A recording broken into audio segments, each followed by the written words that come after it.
Hi friend, Marian Santos here, potentials.com. Let's continue studying the word. So today, ang ano natin is Pastor Rick Warren's Daily Hope. Plan for tomorrow but live for today. So friend, ang Bible verse niya is from Matthew 6 verse 34. Don't worry about tomorrow, for tomorrow will bring its own worries. Today's trouble is enough for today. So sometimes marami kasi tayong mga worries eh. And these worries contributes dun sa anxiety in our lives. So parang we are not reaching our destination kasi we focus on our worries. So the Lord said that, yun nga, don't worry about tomorrow. But today, yung let's focus on the present. So the good thing about the future is doesn't hit you all at once. If you could see every event in your entire life, good or bad, ahead of you, it would no doubt be overwhelming. So God gives it to you in life-size, 24-hour segment. So si Lord mismo ang nagko-control na hindi tayo ma-overwhelm sa future. Kaya parang one day at a time, take things at a time. So sabi niya, gives you only one day at a time. That's how He suggests you to approach your life.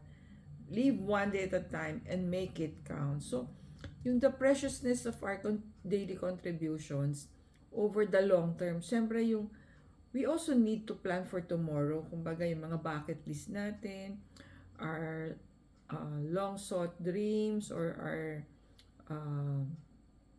vision for our future, nandun naman yan eh. But yung daily accomplishment natin and victories, we also have to appreciate and recognize that. Kasi pag we are happy, we are accomplished, siyempre ma-motivate tayo to get the next course or get the next goal or next action step. So sabi niya, God gives you all the grace you need, but just enough for today, every day. He doesn't stockpile all the power in your life and give it to you for the next week or month.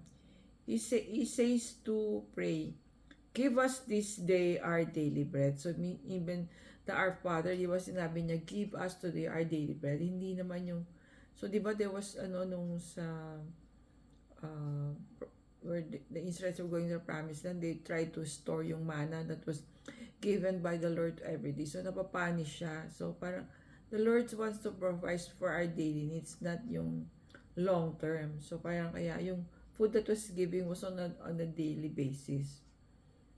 So when everything is uncertain, you don't know how to make wise decision for the future, just take care of today. It's important to plan, pray, and trust God for the future. But He expects you to put your energy in making today count too. So yan friend, parang we make dreams, we write our plans for the future, we strategize, we strat plan, but yung focus pa rin natin should be today, to make today meaningful, worthwhile, and productive. For on the long term, yung daily accomplishment natin will process us towards that future that we are envisioning for ourselves. So plan for tomorrow, but live for today. God will give you everything you need to be obedient in both. So, ano ba yung natin? Things to talk it over. What is one thing you can control that has been stressing you out? So, identify natin yan para ma-address natin. Worries takes a lot of energy. How can you redirect that energy to accomplish or work toward something today? So, identify daw natin what's bothering us or what's making us stuck. Kasi baka yun, we have to address us in order to move forward. Number 2, what would it look like if you relied on God's grace every day? Yan, and trust and surrender to the Lord. Believing na hindi niya tayo papabayaan and He provide for all our needs.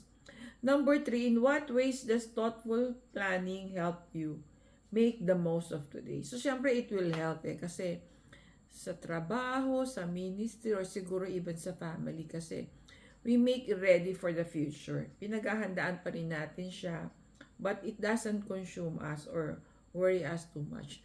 Thank you for watching. See you on our next video.